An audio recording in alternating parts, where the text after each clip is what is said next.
Hello students and welcome back to our channel, the ABE of Commerce, the ultimate destination for all our commerce curiosities. तो चलिए start करते हैं हमारा आज का टॉपिक। हम लोग अपने आज के इस टॉपिक में जो हमारा कंपनी था उसी को ही कंटिन्यू करेंगे। देखते हैं कि अब आगे कंपनी में क्या है। हमारे लास्ट वीडियो में हम लोगों ने कंपनी का मीनिंग, उसके फीचर्स और साथ ही साथ कंपनी का एक ब्रीफ क्लासिफिकेशन लिया था और साथ ही साथ लिया था कि private company and public company क्या होती है और उनके बेसिक पॉइंट्स क्या होते हैं। ठीक है, तो चलिए आज का हमारा जो टॉपिक है वो है हमारा फॉर्मेशन ऑफ कंपनी, यानी कि कंपनी की किस तरह फॉर्म की जाती है, किस तरह वो बनाई जाती है। ठीक है, तो चलिए स्टार्ट करते हैं। देखिए बेसिकली अगर कंपनी की फॉर्मेशन देखी जाए तो कंपनी की फॉर्मेशन की केवल 4 स्टेप्स होती हैं। ठीक, ये 4 स्टेप्स होती हैं: प्रमोशन, रजिस्ट्रेशन और incorporation, then your subscription of capital and then commencement of business. देखिए प्रमोशन स्टेज जो होती है वो हमारी स्टार्टिंग की और हमारी फर्स्ट एंड फॉरमोस्ट स्टेप होती है। हमारी प्रमोशन की जो स्टेप होती है उसमें होता ये है कि यहाँ पर कंसीविंग अ आइडिया और and developing it into an concrete proposition and project, यानी कि जो कंपनी होगी उसका बेसिक आइडिया क्या होगा, बेसिक आपका बेस क्या होगा, कि फाउंडेशन क्या होगी, उस आइडिया को कंसीव किया जाता है, यानी कि उस आइडिया की बुनियाद रखी जाती है और उसके बाद उस आइडिया को एक कॉन्क्रीट प्रोपोजिशन यानी कि कॉन्क्रीट प्रोजेक्ट बनाया जाता है। ठीक है, सो ये एक तरह की जो हमारा एक पूरा प्लान करना होता है। ठीक है, इस पूरी स्टेप को प्लान करना, एक कंपनी को प्लान करना, ये पूरी की पूरी प्रोसेस जो होती है ये आपकी प्रमोशन में आती है। और इस प्रोसेस को कौन जो करने वाले होते हैं उनको हम प्रमोटर्स कहते हैं। Promoters,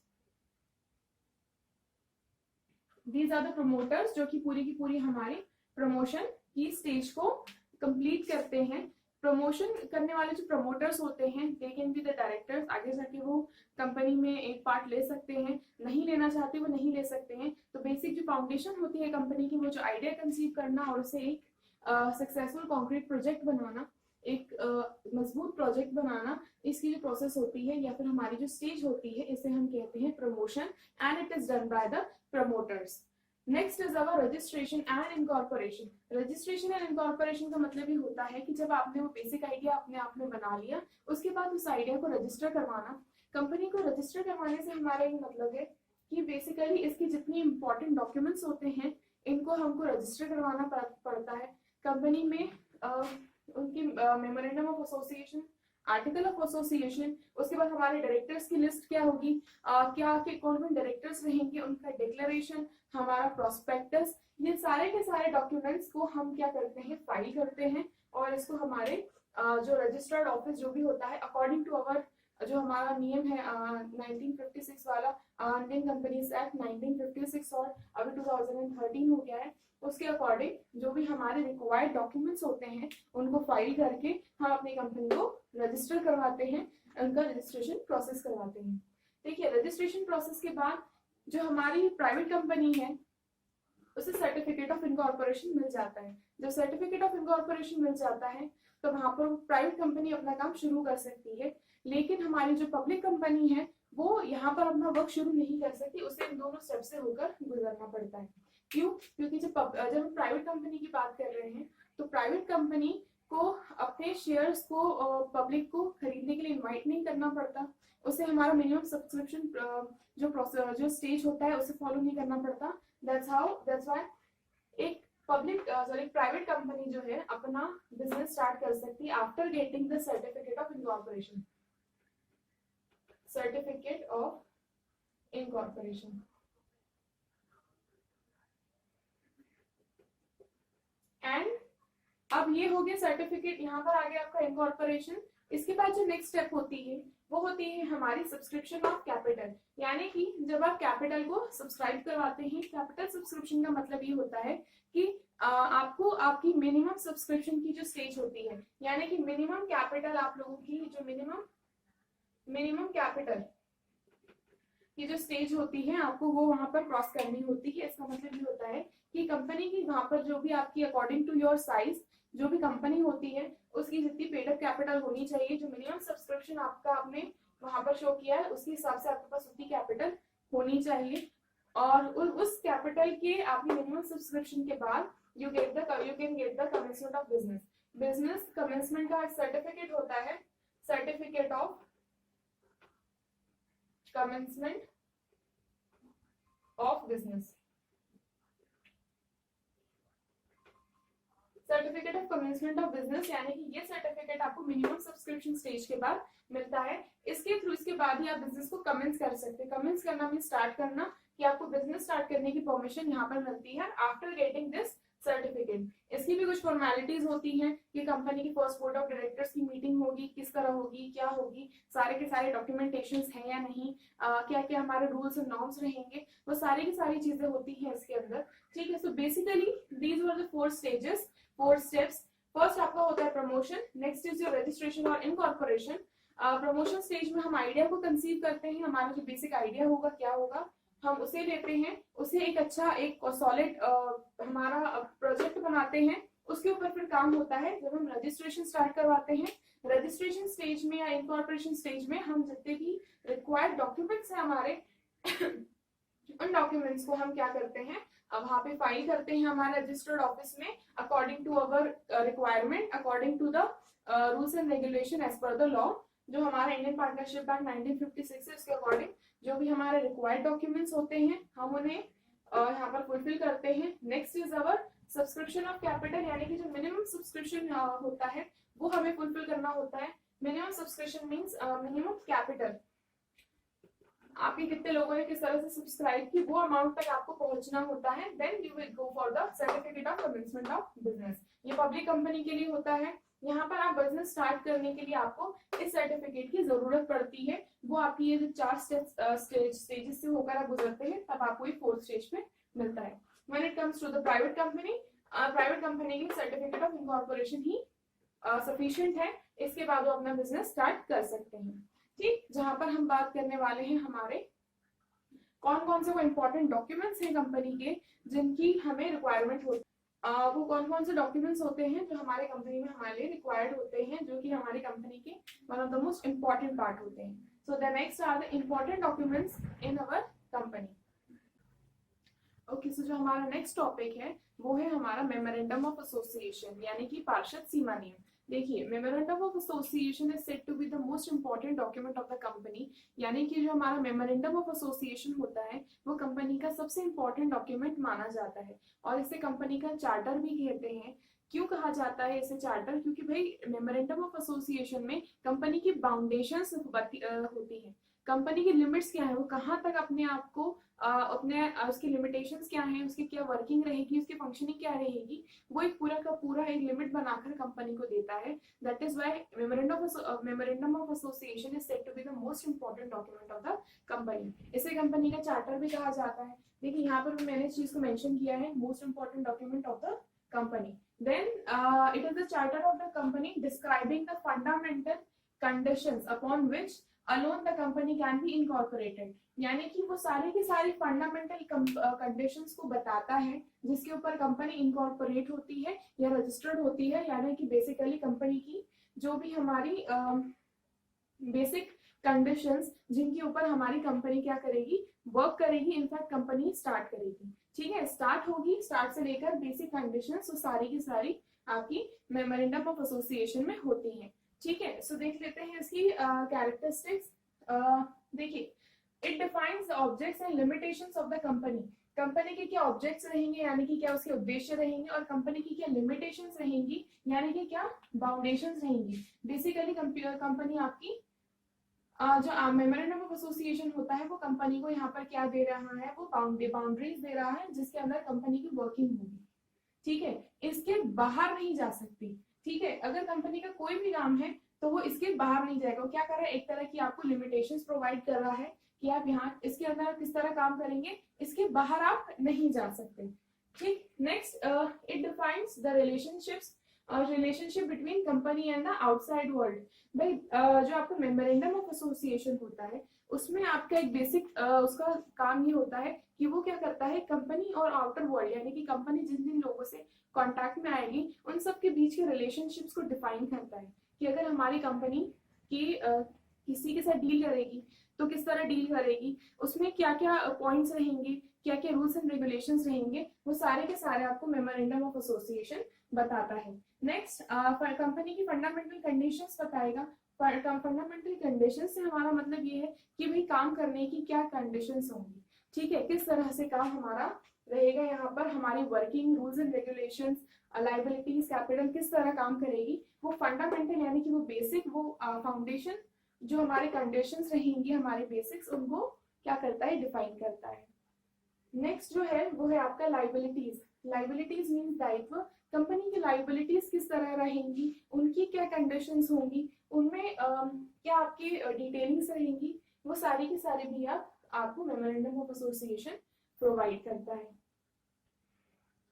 next we have what is its permitted range of, what is the permitted range of enterprise, यानी कि जो हमारा ऑर्गेनाइजेशन है उसकी क्या रेंज है, क्या परमिटेड रेंज है, उसको किस किन चीजों की परमिशन है, उसकी रेंज क्या है, यानी कि उसकी बाउंडेशंस क्या है, उसकी लिमिट्स क्या है अगेन। और इसके बाद इसको अगर हम कहें तो सिंपली कि act beyond the area of memorandum of association is void, यानी कि कोई भी एक्ट, यानी कि आपको कोई भी एक्शन अगर इसके बियॉन्ड जाता है यानी इससे अलग जाता है, यहाँ इससे जरा से बाहर जाता है, तो वो क्या कहलाएगा, वॉइड कहलाएगा, आपका इलीगल, आपको क्या कहलाएगा, लॉ के अगेंस्ट कहलाएगा, वॉइड कहलाएगा, नल एंड वॉइड कहलाएगा, ठीक है। So it gives you the boundaries, एक तरह की बाउंड्रीज, एक लिमिटेशंस देता है आपको मेमोरेंडम ऑफ एसोसिएशन, और उसके बियॉन्ड जाना मीन्स आपकी जितनी भी एक्ट होगी वो वॉइड कहलाएगी, ठीक। सो बेसिकली अगर मेमोरेंडम ऑफ एसोसिएशन को समझा जाए तो एक तरह का, अगर आप घर बनाते हैं तो घर की आप बाउंड्रीज खड़ी करते हैं, आपको पता होता है कि घर की जो हमारी रेंज है या फिर हमारा जो एरिया है वो उसके बाहर नहीं जाएगा। सो उसी तरह से जब आप कंपनी को स्टार्ट करते हैं तब आप एक अपनी लिमिट बनाते हैं, उस लिमिट के अंदर हमारा काम करेंगे, हम किस तरह करेंगे, हमें पूरी पूरी लाइबिलिटी, हमारी पूरी फ्रीडम है इसके अंदर, बट हम इसके बाहर नहीं जा सकते। बेसिकली क्या कर रहा है आपको, ये आउटर वर्ल्ड से ये जोड़ती है ये बाउंड्री, उसी तरह से आपको जो मेमोरेंडम ऑफ एसोसिएशन होता है कंपनी को और आउटर वर्ल्ड को क्या करता है, जोड़ता है, ठीक है। उनके क्या रिलेशंस रहेंगे, किस तरह रहेंगे, ये सब डिफाइन करता है। जो नेक्स्ट है वो आपका one of the most important point है। ये इम्पॉर्टेंट पॉइंट क्यों है, क्योंकि भाई clauses of memorandum of association होते हैं, ये क्लॉजेस 6 क्लॉजेस होते हैं और ये one of the most important clauses माने जाते हैं, क्योंकि यही क्लॉजेस मेमोरेंडम ऑफ एसोसिएशन को समझाते भी हैं और वो इसके जान भी कहे जाते हैं, यानी कि लाइफ कहे जाते हैं। बेसिकली 6 क्लॉजेस होते हैं हमारे मेमोरेंडम ऑफ एसोसिएशन के, वन बाय वन हम इनको देखते चलते हैं। तो जो आपका फर्स्ट क्लॉज होता है मेमोरेंडम ऑफ एसोसिएशन में वो होता है नेम क्लॉज। नेम क्लॉज का मतलब होता है कि नाम। अब देखिए इसमें नाम ही नहीं होता, इसमें काफी सारी चीजें होती हैं कि भाई आपको सबसे पहले तो ये बताना होगा कि आपकी कंपनी का नाम क्या होगा, ठीक। नाम आपकी कंपनी का होगा वो क्लियरली होना चाहिए, ठीक है। If it is a private company तो उसके नाम के पीछे लगेगा private limited, if it is a public company तो उसके नाम के पीछे लगेगा लिमिटेड। और साथ ही साथ एक और चीज होती है जो बहुत क्लियर होती है कि आपकी कंपनी का नाम जो भी आप रख रहे हैं it shouldn't resemble any other existing company. It means कि आपकी कंपनी का नाम किसी और कंपनी से किसी भी तरह से मैच नहीं करना चाहिए। आप लोगों ने एग्जाम्पल्स देखे होंगे, कई बार ऐसे एग्जाम्पल्स होते हैं सिंपल सिंपल से हम लोगों को चेंजेस देखने को मिलते हैं, बट अदरवाइज वो नेम सेम होता है। तो इस तरह के जो मिसलीडिंग नेम्स हैं वो कंपनी के नहीं होने चाहिए। It should be unique, it should be different and it should be right, ठीक है। एंड ऑल्सो इसमें इनके नाम के आगे लिमिटेड एंड प्राइवेट लिमिटेड होना चाहिए, ठीक। So limited and private limited में से जो भी जिस तरह की company according to the nature वो होना चाहिए and it shouldn't resemble any name. Next आता है आपका जो क्लॉज है उसे कहते हैं हम domicile and registered office clause या फिर डोमिसाइल क्लॉज और रजिस्टर्ड ऑफिस क्लॉज। इसका मतलब ये है कि आपके मेमोरेंडम में ये साफ साफ तरीके से लिखा हुआ होना चाहिए कि आपकी ऑफिस क्या है, ठीक है, कौन सी है, उसका नाम एंड एड्रेस, जो भी आपके ऑफिस रजिस्टर्ड होगी कंपनी की उसका नेम एंड एड्रेस होना जरूरी है। भैया क्यों जरूरी है, तो देखिए हर एक कंपनी की एक पोस्टल एड्रेस होगा जिसके थ्रू उसके साथ डीलिंग की जाएगी। साथ ही साथ आपकी कंपनी की जो भी रजिस्टर्ड ऑफिस की जो प्लेस होगी वो उसका डोमिसाइल कहलाएगा, उसकी नेशनैलिटी सजेस्ट करी जाएगी और वही उसकी नेशनैलिटी होगी।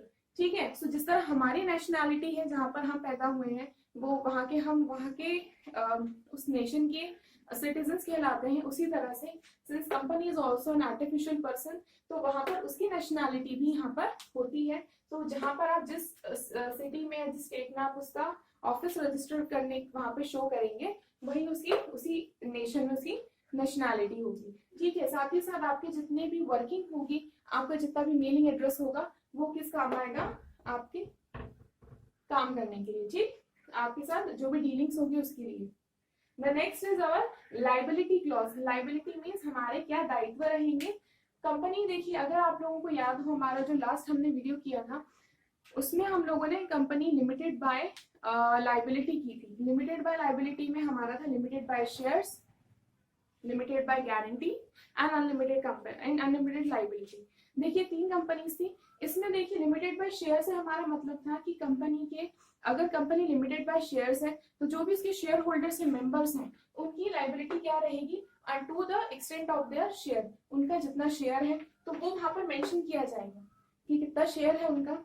नेक्स्ट है हमारा जो अगर लिमिटेड बाय गारंटी है तो टू विच एक्सटेंट हमारा जो टू विच एक्सटेंट वो गारंटी जो है मेंबर की वो वहां पे मेंशन की जाएगी।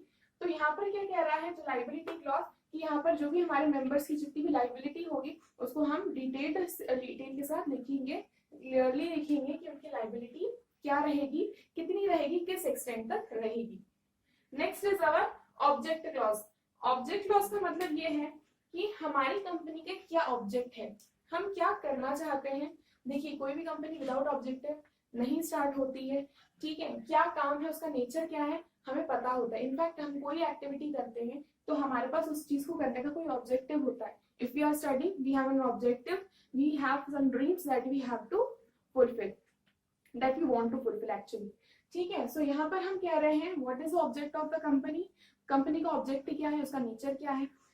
अगर मेरा स्कूल खोलने का वो है, अगर मैं स्कूल खोलना चाहती हूँ, एक हॉस्पिटल खोलना चाहती हूँ, तो my object will be to help the people. ठीक है, अकॉर्डिंग टू दैट मेरा ऑब्जेक्टिव वहां सेट होगा, मेरी वर्किंग वहां सेट होगी। तो मतलब मेरा एक जो ऑब्जेक्ट है इसका मतलब मैं एक बेस दे रही हूँ, उसी के अंडर हमारे उसी के अकॉर्डिंग हमारी सारी एक्टिविटीज होंगी। सो ऑब्जेक्ट क्लॉज आपका इसलिए होता है। नेक्स्ट होता है हमारा capital clause. Capital clause means पूंजी का क्लॉज। कैपिटल को बहुत सिंपल सी तरह समझाना चाहे तो कंपनी की कैपिटल क्या होगी। ठीक है, यहाँ पर आपकी ऑथराइज कैपिटल लिखी जाती है। ऑथराइज कैपिटल का मतलब है कि कंपनी की वो कैपिटल का अमाउंट जिसके बियॉन्ड कंपनी नहीं जा सकती। इफ यू आर सेइंग कि कंपनी जो होगी हमारी 10 लाख रुपए की होगी तो 10 लाख 1 रुपए नहीं हो सकती। क्यों नहीं हो सकती, बिकॉज हमारे मेमोरेंडम ऑफ एसोसिएशन में हमें इसी चीज की परमिट है। हमारे मेमोरेंडम ऑफ एसोसिएशन में हम इतनी कैपिटल लेने के लिए ऑथराइज्ड हैं। ठीक, या हमारी इतनी कैपिटल बनाने के लिए हम ऑथराइज्ड हैं। So it gives you the limit of the capital. इसके बाद कम कैपिटल के बाद हमारे कैपिटल किस तरह रहेगी, किस डिनोमिनेशंस में रहेगी, किस टाइप की रहेगी कैपिटल हमारी, किस तरह की। देखिए शेयर्स भी हमारे 2 तरह के होते हैं, जब आप आगे जाके पढ़ेंगे सोर्सेस ऑफ बिजनेस फाइनेंस में तो वो है काफी डिटेल में। So we will let you know. तो हमारे जो शेयर्स हैं, शेयर्स किस टाइप के रहेंगे, उनकी वैल्यू क्या रहेगी, ये सारी की सारी चीजें यहाँ पे मेंशन होती हैं हमारे कैपिटल क्लॉज में। कैपिटल क्या रहेगी, किस तरह की रहेगी, उनकी लिमिट क्या रहेगी, किस टाइप में हमारे कैपिटल को डिवाइड किया जाएगा, ये सारी की सारी डिटेल होती है हमारे कैपिटल क्लॉज में। And last but not the least हमारा होता है एसोसिएशन क्लॉज। एसोसिएशन क्लॉज या फिर सब्सक्रिप्शन क्लॉज। देखिए इसमें हम इसे सिंपली सिग्नेचर क्लॉज भी कहते हैं, लग भी रहा है सिग्नेचर जैसा। सो सिग्नेचर क्लॉज हमारा क्या कहना चाहता है कि सिग्नेचर क्लॉज में हमारे अभी तक हमने जितनी भी डिटेलिंग दी है from the name to the domicile, liabilities, object, capital, इन सब क्लॉजेस में जो भी हमारे डायरेक्टर्स होते हैं उस समय वो क्या करते हैं, हमारे मेमोरेंडम ऑफ एसोसिएशन में सिग्नेचर करते हैं। ये सिग्नेचर क्या डिक्लेयर करते हैं कि अभी तक की जो इन्फॉर्मेशन दी गई है वो उनके द्वारा दी गई है सही है।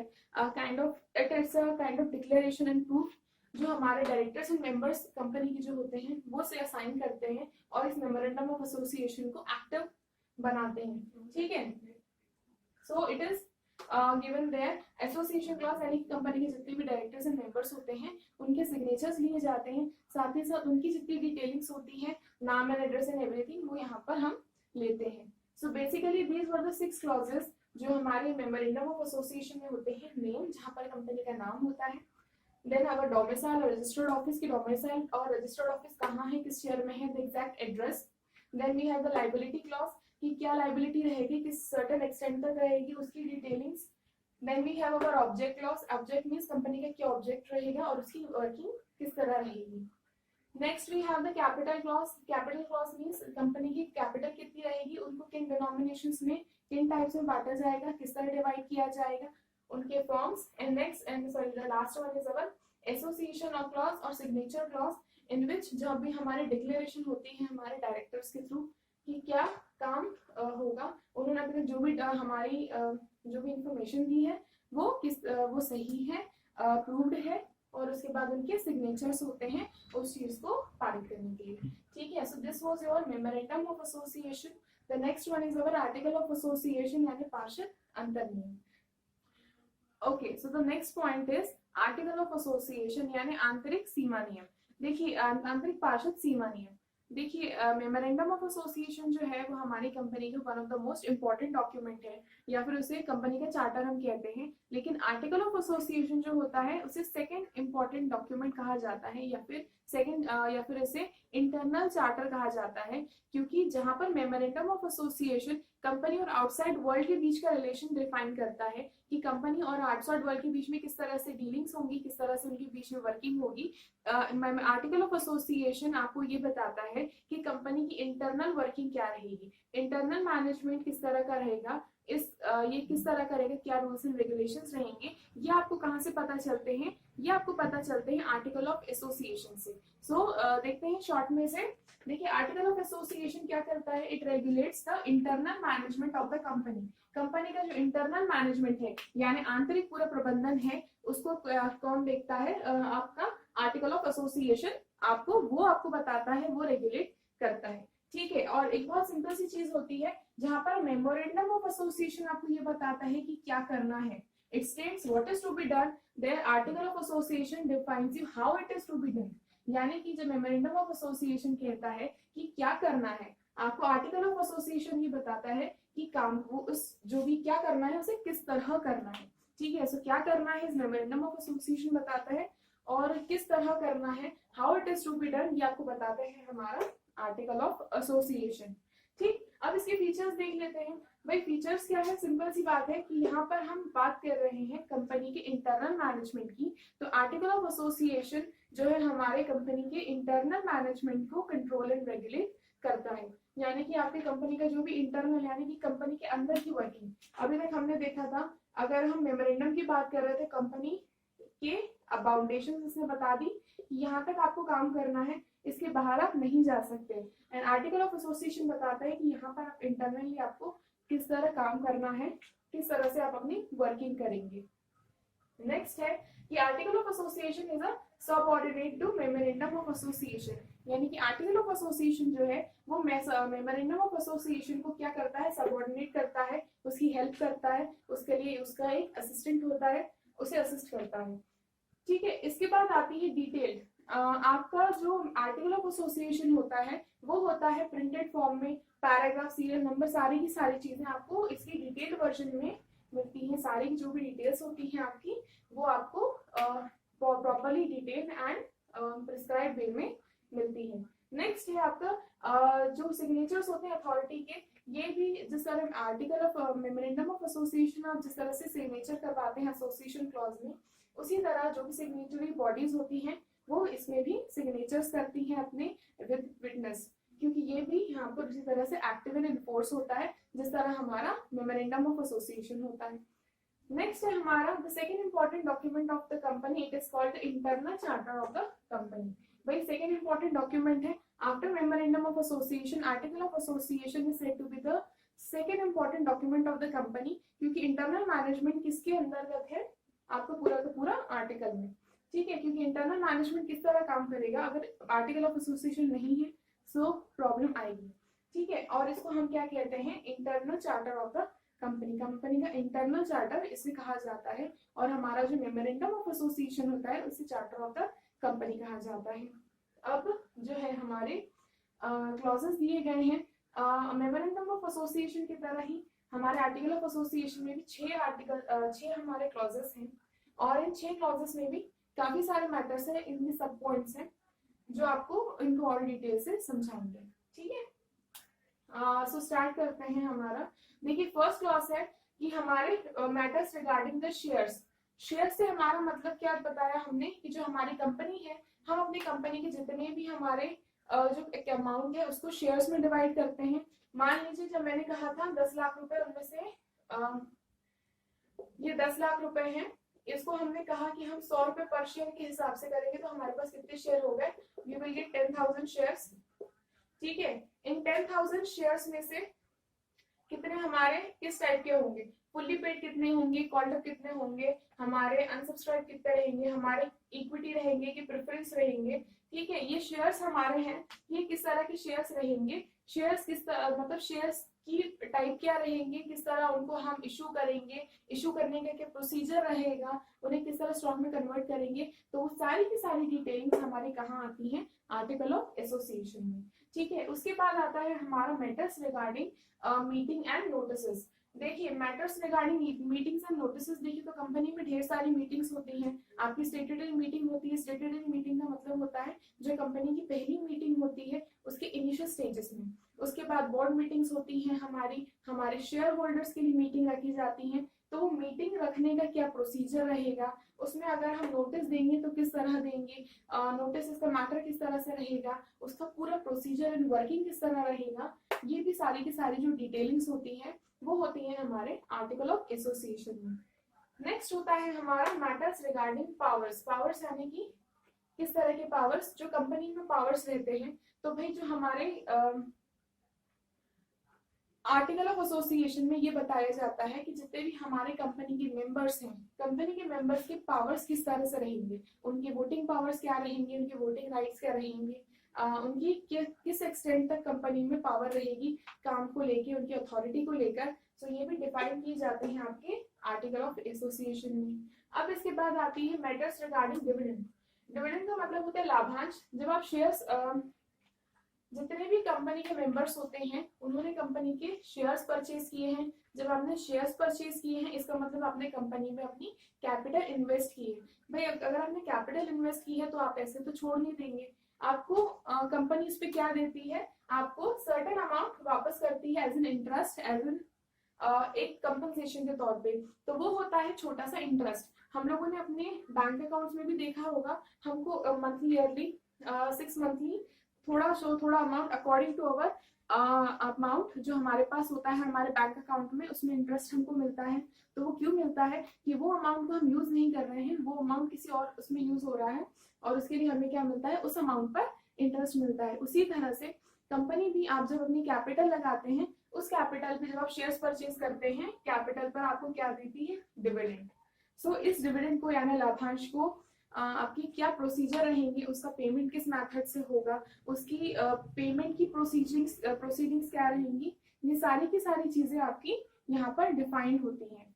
नेक्स्ट है हमारा मैटर्स रिगार्डिंग अकाउंट्स, यानी कि कंपनी के जो भी, अब कंपनी की बात कर रहे हैं तो भाई बिजनेस की बात कर रहे हैं, बिजनेस की बात कर रहे हैं तो फाइनेंस की बात कर रहे हैं।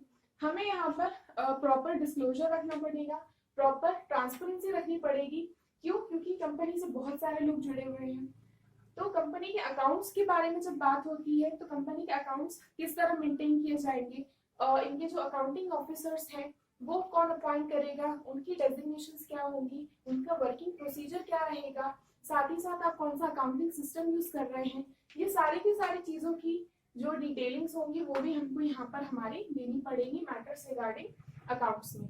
नेक्स्ट है आपका other administrative matters. Other administrative matters का मतलब जो चीजें यहाँ छूट गई हैं, आपका जो अकाउंट, आपका मैनेजमेंट रहेगा, आपका जो एडमिनिस्ट्रेशन का काम रहेगा वो क्या रहेगा, किस तरह से रहेगा, तो कुछ चीजें छूट गई हैं। सारे के सारे रिलेवेंट मैटर्स जो हैं हमारे यहाँ पर आएंगे। सो these were the clauses of your article of association.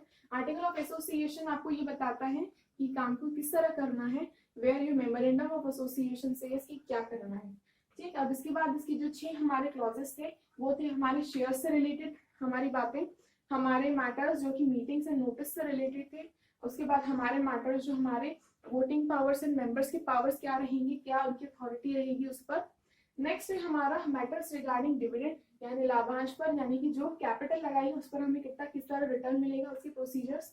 Next are our matters regarding the accounts, हमारी कंपनी की क्या अकाउंट्स की प्रोसीजर रहेंगे, कौन हमारे अकाउंटिंग ऑफिसर्स रहेंगे, कौन सीएस रहेंगे, और हमारे अकाउंटिंग प्रोसीजर्स और अकाउंटिंग सिस्टम हम कौन सा अडॉप्ट करेंगे।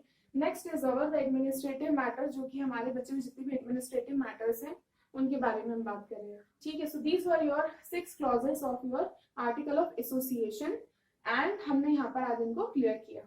Next are our the difference between our memorandum of association and article of association. It is considered to be one of the most important topic क्योंकि इसमें हमारे दोनों points clear हो जाते हैं। तो next is our difference.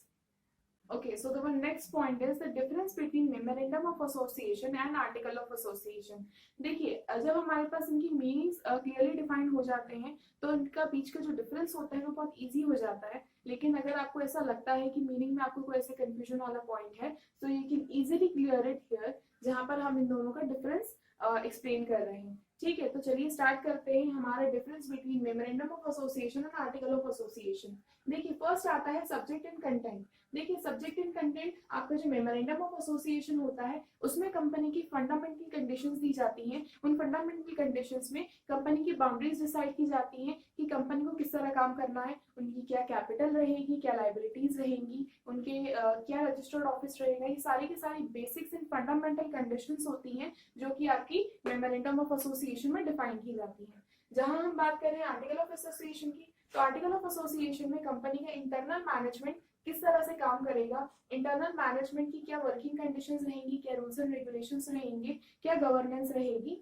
वो सारी की सारी डिफाइन की जाती है। Now the next point is significance. भाई सिग्निफिकेंस यानी कि इंपॉर्टेंस, आपका जो मेमोरेंडम ऑफ एसोसिएशन इसकी क्या इंपॉर्टेंस रहती है। तो जो मेमोरेंडम ऑफ एसोसिएशन है वो एक फाउंडेशन स्ट्रक्चर देता है कंपनी को, आपकी कंपनी की फाउंडेशंस बनाता है।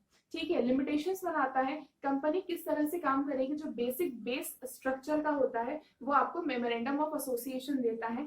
जहां पर हम बात कर रहे हैं आर्टिकल ऑफ एसोसिएशन की, तो आर्टिकल ऑफ एसोसिएशन सर्व करता है as a subordinate to memorandum of association. आपका जो मेमोरेंडम ऑफ एसोसिएशन है उसको ही क्या करता है, असिस्ट करता है।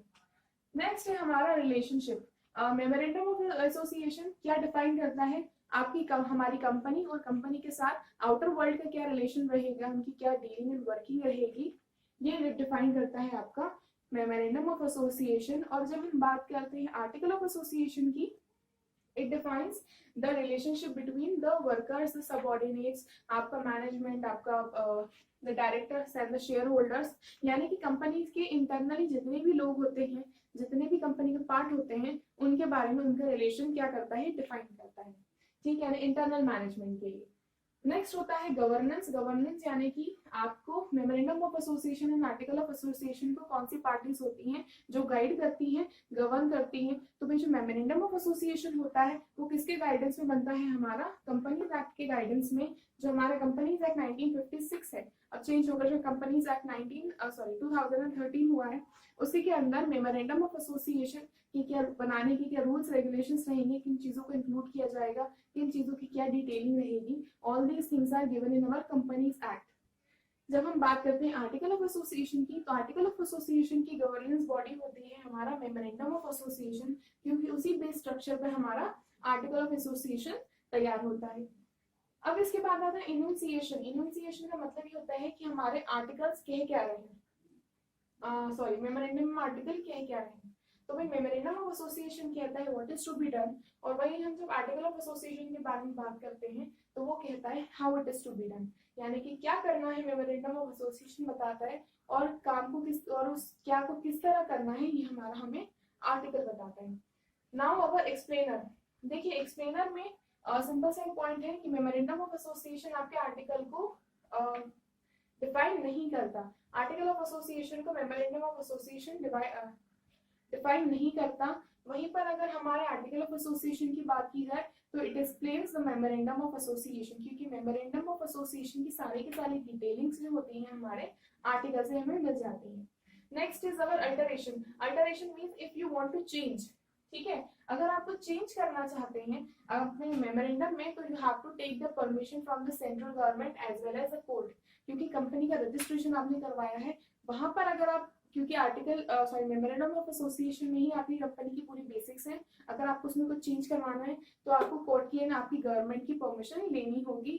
और जहां पर हम आर्टिकल ऑफ एसोसिएशन की बात करते हैं, क्योंकि वो आर्टिकल ऑफ एसोसिएशन हमारे इंटरनल मैनेजमेंट से रिलेट करता है, यहाँ पर हमें इसके लिए एक सिंपल सी जनरल मीटिंग बुलवानी पड़ती है जिसके अंदर हम क्लॉजेस को डिस्कस करते हैं और if they want to change तो वो चेंजेस आराम से हो सकते हैं, यहाँ चेंजेस डिफिकल्ट होते हैं। नेक्स्ट होता है फॉर्म, यानी कि इनको बनाने का तरीका, इनका format. So memorandum of association prescribed form में होता है, इसका प्रॉपर जो फॉर्मेट होता है, प्रोफॉर्मा होता है, वो प्रिस्क्राइब्ड होता है, उसमें कोई चेंजेस नहीं किए जा सकते। But when it comes to article of association तो कोई प्रिस्क्राइब्ड फॉर्म नहीं होता है, according to the convenience of the directors और द मेंबर्स ये बनाया जाता है। सब्जेक्शन यानी कि इससे रिलेटेड जितना भी सब्जेक्ट मैटर है वो कंपनीज एक्ट से आता है, और यहाँ पर हम अगर बात करें तो companies act and memorandum of association का ही पूरा पार्ट यहाँ पर होता है। सो the next is our statutory effect. Statutory effect का मतलब ये होता है कि if a person comes into contact with the company, देखिए कब कोई पर्सन कंपनी के कॉन्ट्रैक्ट में आता है तो ये माना जाता है कि उस पर्सन ने आर्टिकल हमारे मेमोरेंडम ऑफ एसोसिएशन को पढ़ा है, वो हमारी जितनी भी टर्म्स एंड कंडीशन है उससे वो समझता है, उन्हें जानता है, ठीक है। तो अगर कोर्ट में वो जाता है इस चीज के साथ तो वो लॉ केस फाइल नहीं कर सकता, क्योंकि ये माना जाता है कि अगर वो उसके अगेंस्ट जा रहा है तो ये माना जाता है कि मेमोरेंडम ऑफ एसोसिएशन को वो अच्छी तरह से जानता है, समझ चुका है, उसकी नॉलेज में है। But when it comes to article of association, अगर वहां पर कुछ कॉन्ट्रोडिक्शंस होते हैं तो person can go to court, ठीक है। So these were the differences between memorandum of association and article of association. I really hope कि ये आप लोगों को समझ में आए हो। इनके बाद एक और डॉक्यूमेंट होता है जो बहुत इंपॉर्टेंट होता है, वो होता है हमारा प्रोस्पेक्टस। प्रोस्पेक्टस होता है, मैं उसे अच्छी तरह से समझा देती हूँ यहीं पर। देखिए जब हम पब्लिक कंपनी की बात करते हैं तो पब्लिक कंपनी की एक बहुत क्वालिटी ये होती है कि पब्लिक कंपनी अपने शेयर्स या फिर अपनी कैपिटल के सब्सक्रिप्शन के लिए पब्लिक को वो बुलाती है, और पब्लिक को वो अपने शेयर्स जो हैं वो दे सकती है, बेच सकती है, उसी के थ्रू उनकी कैपिटल आती है। सो भाई जब पब्लिक कंपनी को ये शेयर्स देने हैं, मतलब अपने सेलिंग के लिए निकालने हैं, तो वो कैसे निकालेगी? सो वो इशू करती है prospectus. Prospectus is an important document of the company, जहां पर हम जो हमारे शेयर्स हैं, हमारी कंपनी की पूरी डिटेलिंग्स हैं, ये सारे के सारे बताकर पब्लिक को इनवाइट करते हैं to purchase our shares.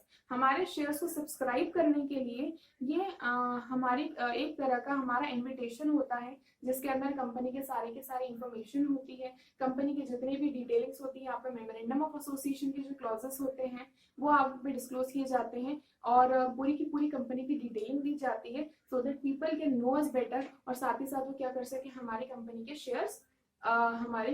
Shares purchase करें, ठीक है। सो ये होता है पब्लिक कंपनी के लिए। अब देखिए क्योंकि प्राइवेट कंपनी तो शेयर्स हमारे सेल करने के लिए निकालती नहीं है, पब्लिक को इनवाइट नहीं कर सकती, सो वो यहाँ पर निकालती है statement in lieu of prospectus. Statement in lieu of prospectus means का मतलब ये है कि यहाँ पर ये प्रोस्पेक्टस की जगह पर हम इस स्टेटमेंट को इशू करते हैं जिसमें कंपनी की डिटेलिंग्स होती हैं। हालांकि जो हमारी पब्लिक कंपनी है केवल वही हमारे शेयर्स को इशू कर सकती है for general public, private company नहीं कर सकती, because private company restricts the transfer of interest as well as the issuance of shares. So these were the important documents and I really hope ये आप लोगों को समझ में आए हो। क्योंकि important क्यों है, क्योंकि देखिए जब आप कंपनीज एक्ट के नेक्स्ट ईयर में पढ़ेंगे तो कंपनीज में सारी की सारी चीजें आपका बेस प्रोवाइड करेंगी। अगर आप पार्टनरशिप की बात करें तो पार्टनरशिप भी आप नेक्स्ट ईयर आपके अकाउंट्स में है, तो वो आपने अगर वहां पर अपनी थ्योरी क्लियर कर ली है, so it will provide you good base कि आपके जो अकाउंट्स आप नेक्स्ट ईयर जब जाके करेंगे तब आपके लिए एक अच्छा बेस ऑलरेडी रहेगा। So that's all for now. I really hope you enjoyed the video. जितने भी अगर आपके डाउट्स हैं, क्वेरीज हैं, the comment box is there down. आप लोग बिल्कुल अपने क्वेरीज, अपने क्वेश्चंस, अपने डाउट्स, कंफ्यूजन सब पूछ सकते हैं और I would really love to answer you all. इसी के साथ thank you so much. Don't forget to like, share and subscribe to our channel, the ABE of Commerce. And thank you so much. Don't forget to click on that bell button so that you can get our notifications quickly and really soon. Thank you so much. This is me, Neelam Meghani. Thanks a lot. Have a good day.